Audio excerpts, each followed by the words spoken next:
এটাকে love letter না কী রে প্রশ্নটা কী রে দেখছেন প্রশ্ন করছে লাভ লেটার দিয়ে। আচ্ছা পড়বো। আসসালামু আলাইকুম প্রিয় হজরত। ওয়ালাইকুম আসসালাম। আমি একটা মেয়েকে খুবই ভালোবাসিলে। আচ্ছা, আর মেয়েও আমাকে অনেক ভালোবাসে, কিন্তু মেয়ের পরিবার এখন মেয়েকে উঠে পড়ে লেগেছে মেয়ের বিয়ে দেওয়ার জন্য। মেয়ের পরিবার প্রতিষ্ঠিত ছেলে ছাড়া বিয়ে দিবে না। আর আমি সেই মেয়ে কী লিখেছে, আমি আর সেই মেয়ে মাত্র অনার্স প্রথম বর্ষে পড়ি। আমি এখনও প্রতিষ্ঠিত হতে 5-6 বছর বাকি। আমার পরিবার এখন আমার বিয়েতে সম্মতি দিবে না, কিন্তু আমি ওই মেয়েকে খুব ভালোবাসি, হারাতে চাই না। এমন অবস্থা আমি কি করতে পারি? মানে আমি দেখেন, আমি কিন্তু কে দিয়েছে তাও জানি না, তার নামও জানি না। এই যে 1 ঘন্টা 15 মিনিট কথা বললাম। আচ্ছা ইমানদারি বলেন তো, তাফসিরের বাইরে আউটসাইডের কথা কি বেশি একটা বলছি নাকি আমি আজকে? আপনি দেখবেন এটা যদি আমি উত্তর দেই এটা ভাইরাল হয়ে যাবে। মানে আমি যে তাফসির করি 1.5 ঘন্টা 1 ঘন্টা, এইটা ভাইরাল করতে চায় না কেউ। যখন এই যুবকদেরকে হালকা একটু বাস দিই এটাই ভাইরাল হয়ে যায়। ছি ছি, আল্লাহ হেদায়েত দান করুন। আমি উত্তর দেওয়ার ট্রাই করছি ইনশাআল্লাহ। মাশাআল্লাহ। কেউ উঠবেন না, কেউ ডান বাম করবেন না। যে যুবকের এই কষ্ট, আমি তার আব্বা আম্মার হেদায়েতের জন্য দোয়া করি। সকলেই পড়না আমিন। আহা, এই প্রতিষ্ঠিত হতে হতে যুবকের অর্ধেক যৌবন শেষ হয়েছে। কি একটা মুশকিল ভাই। আর মেয়েদের বাপও কম দোষী না।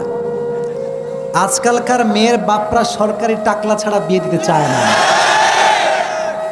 यार पैसा तुम्हारी है तो लड़की भी तुम्हारी है, अगर पैसा तुम्हारे पास नहीं है फिर तुम्हारी कुछ भी नहीं है। This is the trend of Bangladesh. অথচ আল্লাহর হাবিব বলেছেন যে কোনো মেয়েকে বিয়ে করতে হবে 4টা জিনিস দেখে, তবে তার ভেতরে ফাযফার বিদাতি দ্বীনি তারিবাত ইয়াদাক, become successful by selecting the one who has religion, character and conduct। যার চরিত্র আছে, যার দিনদারিত্ব ভালো আছে, টাকা না থাকলেও সে আমার বউ হওয়ার যোগ্যতা রাখে। আর আজকালকার যুবকরা এটাকে বেশি প্রায়োরিটি দেয় না। আজকালকার যুবকরা খোঁজে কোথায় আটা সুন্দরী খুঁজে পাওয়া যায়। এটা হচ্ছে যুবকদের ক্যারেক্টার। আর নারীদের ক্যারেক্টারটা হচ্ছে, এরা বেশিরভাগ আছে এরকম, এরা দাড়িওয়ালা পছন্দ করতে চায় না, 5 ওয়াক্ত নামাজি পছন্দ করতে চায় না, সুন্দর তাকওয়াবান যুবককে পছন্দ করতে চায় না, সব গাঁজাখোরকে পছন্দ করতে চায়। এরকম মেয়েও বাংলাদেশে আজকাল আছে। তো এখানে যুবকের কষ্ট হচ্ছে, যুবকও রাজি কিন্তু পরিবারের সমস্যা, তাই না? শুধু এটা এই যুবকের সমস্যা নয়, এটা হাজার নয় লক্ষ কোটি যুবকের সমস্যা। এটা আব্বা জানে যে আমার মেয়েটা ওই ছেলেকে পছন্দ করে, আবার ছেলের আব্বাও জানে আমার ছেলেটা ওই মেয়েকে পছন্দ করে, বাট জেদ, আব্বা আমার ভিতরে জেদ কাজ করে যে আমার ছেলে আমার হুকুমের বিরুদ্ধে কাজ করবে, এই অ্যাটিটিউড কাজ করে। অথচ আব্বা জান নিজের পছন্দের বিয়ে দিতে গিয়ে তার ছেলের পুরো জীবনটাকে নষ্ট করে দেয়। আজ থেকে নিয়ম হবে ভিন্ন। সন্তান, আমি বলি অবশ্যই বলবো, যারা প্রাপ্তবয়স্ক সন্তান আছো, তোমাদের অধিকার আছে, তোমরা তোমাদের চয়েসের কথা আব্বা আম্মাকে বলবা। আর আব্বা আম্মারও উচিত নিজের স্বপ্ন, নিজের চয়েস বাদ দিয়ে নিজের সন্তানের চয়েসকে বেশি প্রাধান্য দেওয়া। এই জন্য সংসার আব্বা নয়, সংসার করবে সন্তান। বাকি এটা বলে তোমরা আবার খুশি হয়ে যেও না, বেশি লাফায়ও না। শোনো, আব্বা আম্মার সন্তুষ্টি নাই যেখানে, আল্লাহর কসম করে বলতে পারি বিয়েতে সুখ নাই সেখানে। রিদাউর রব্বি ফি রিদাইল ওয়ালিদাইন ওয়া সাখতুর রব্বি ফি সাখতিল ওয়ালিদাইন। আব্বা আম্মা খুশি তো আল্লাহ খুশি, আব্বা আম্মা না খুশ আল্লাহও না খুশ, ঠিক কিনা বলেন? আর তোমরা আসলে একটু বোকা আছো। এই যে যুবকটাও আবেগী, মেয়েটাও আবেগী। দেখো, আবেগ বড় খারাপ জিনিস। তোমরা তো এখন বাধায় আছো, তো মানে দেখা করতে পারো না, কথা বলতে চাইলে কথা বলতে পারো না, তখন কষ্ট শুরু হয় যে বিয়ে করলে মনে হয় সব সমাধান হয়ে যাবে। মনে রেখো যুবক, আব্বা আম্মার বিরুদ্ধে তুমি বিয়ে করতে পারবা ঠিক, কিন্তু তুমি যেই মেয়েকে আজকে যেই সুন্দর রূপ আর মন দেখে বিয়ে করছো, এই মন আর রূপ চেঞ্জ হতে এক রাত সময় লাগবে। এক রাতে সব চেঞ্জ হয়ে যাবে। আমি নিজে এমন অনেকগুলো কেস আমি নিজে দেখেছি। আমাকে লিখেছে যে হুজুর, মেয়ে লিখেছে যে হুজুর বিয়ের আগে কত পরিমাণ আমাকে লাভ লেটার, কত চিঠি, কত আই লাভ ইউ টু 14 গোষ্ঠী কিলাই শেষ। মানে এত আই লাভ ইউ যে কেউ বলতে পারো হুজুর, আমি ভাবতেই পারতাম না।